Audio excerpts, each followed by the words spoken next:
ang mahusay na pagganap ni Angelica de la Cruz bilang neneng sa 90s film na 17. Si Angelica de la Cruz, noon ay isa ng umuusbong na dramatic actress, ay lalong nakilala sa pelikulang 17, isang coming-of-age film na tumatak sa puso ng mga manonood.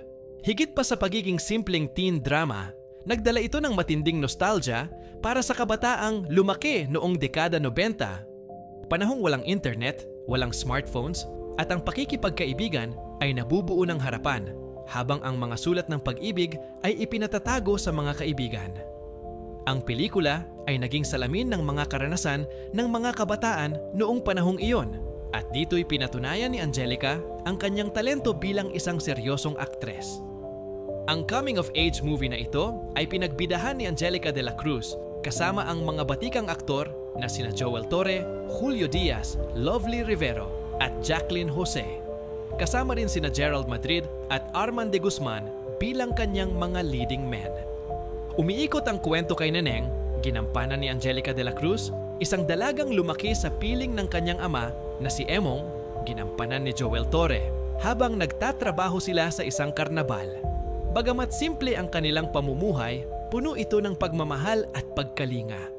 Nagbago ang lahat nang maimbitahan silang magtanghal sa isang event na inorganisa ni Chelay, ginampanan ni Jacqueline Jose. Si Chelay ay isang marangyang babae na siya palang tunay na ina ni Neneng.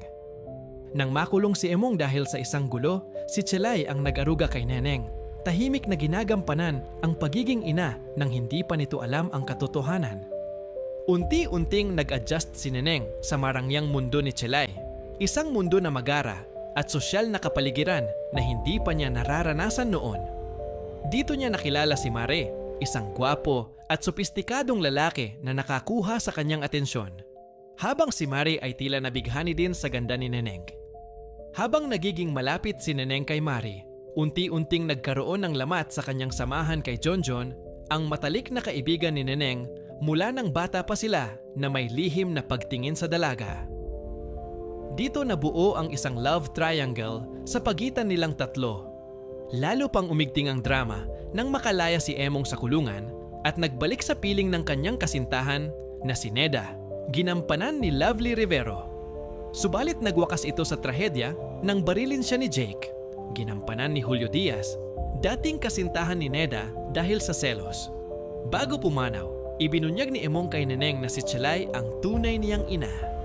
Nabigla at nasaktan, hinarap ni Neneng si Chelay at dito inamin ng huli na inilayo ni Emong si Neneng sa kanya dahil hindi pabor ang ama ni Chelay kay Emong at gusto niyang paglayuin ang dalawa. Dahil sa labis na sama ng loob, umalis si Neneng at piniling manirahan kay Neda. Ngunit muling sumiklab ang panganib nang bumalik ang dating kasintahan ni Neda upang saktan sila. Sa huling yugto, dumating sina Chelay, Mari at Jonjon upang iligtas sila.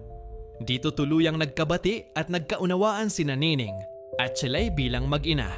Sa pagtatapos, nagdaos ng ika-17 kaarawan si Neneng, isang engranding party na inorganisa ni Chelay at dinaluhan ng kanyang malalapit na kaibigan kabilang si Neda.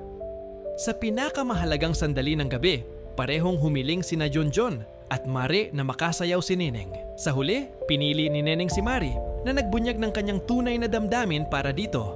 Isang tahimik ngunit makapangyarihang desisyon na nagmarka ng kanyang ganap na pagtuntong sa yugto ng adulthood at pagtanggap sa kanyang sarili. Ipinamalas ni Angelica ang husay sa pagganap bilang neneng. Totoo, masalimuot at puno ng damdamin. Nahuli niya ang katatagan ng isang dalagang hinahati ng dalawang mundo.